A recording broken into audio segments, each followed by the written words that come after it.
Today's Bible story is the story of Gideon.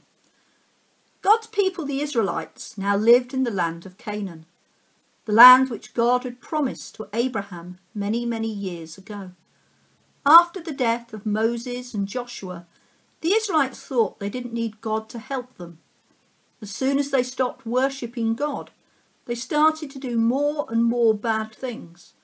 Then they would be taken over by a king who'd make the Israelites their slaves. Then the Israelites would say sorry to God and ask God to rescue them. God chose people called judges to lead the people and help rescue them from their enemies.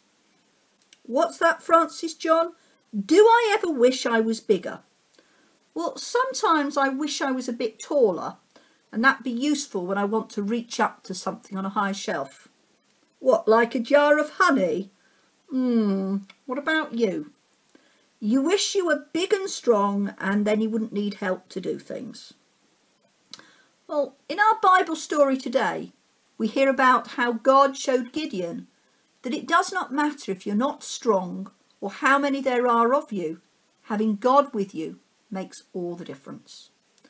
Are you ready for our story today? The story of Gideon. The Midianites had captured Israel. The Israelites cried out to God to save them, and God chose Gideon as judge to help them. Gideon was hiding from the Midianites in the pit his father used for crushing grapes. An angel appeared to Gideon and said, "Gideon, God is with you, brave and mighty warrior. God is sending you to rescue Israel from the Midianites." Gideon replied, "But how can I rescue Israel? I am weak and unimportant, and I'm not sure God would really choose me to rescue Israel. I want to make sure." Gideon spoke to God and said, "I'm going to put a sheep's fleece on the ground. If in the morning there is dew only on the wool, but not on the ground, then I will know that you are going to use me to rescue Israel." Gideon put the fleece on the ground, and next morning the ground was dry and the fleece was wet. Gideon squeezed the wool and enough water came out to fill a bowl. Then Gideon said to God, "Don't be angry with me. Please let me make one more test with the fleece. This time let the wool be dry and the ground be wet." That night God did the very thing. The next morning the wool was dry, but the ground was wet with dew.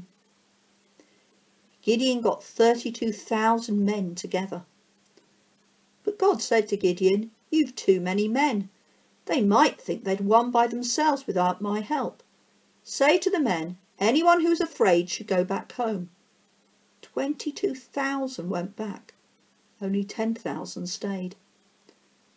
God said to Gideon, "You still have too many men. Take them down to the water and let them drink." Gideon took the men down to the water, and God told him, "Separate everyone who laps up the water from his hand like a dog, and everyone who kneels down to drink." Only 300 men lapped the water from their hands.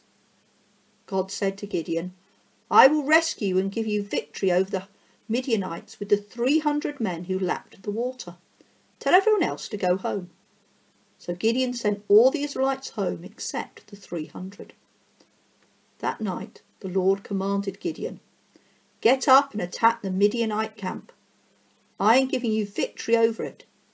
Gideon divided the 300 men into 3 groups and gave each man a trumpet and a jar with a torch inside it. He told them, "When I get to the edge of the camp, watch me and do what I do.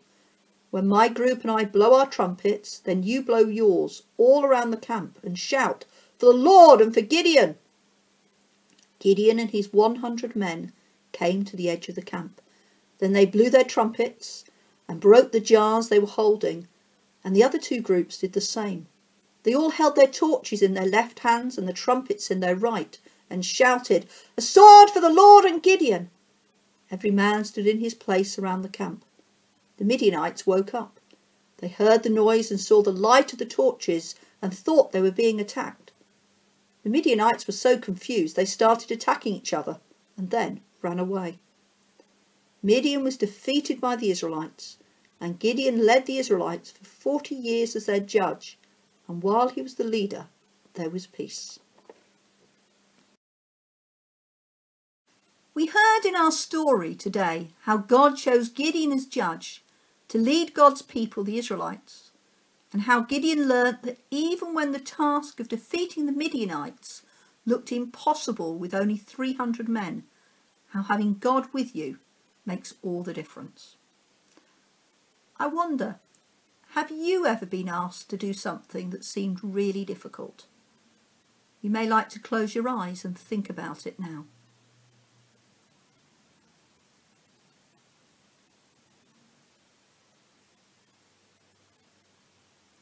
I'm going to say a prayer, and if you'd like to make it your prayer too, please say amen at the end after me.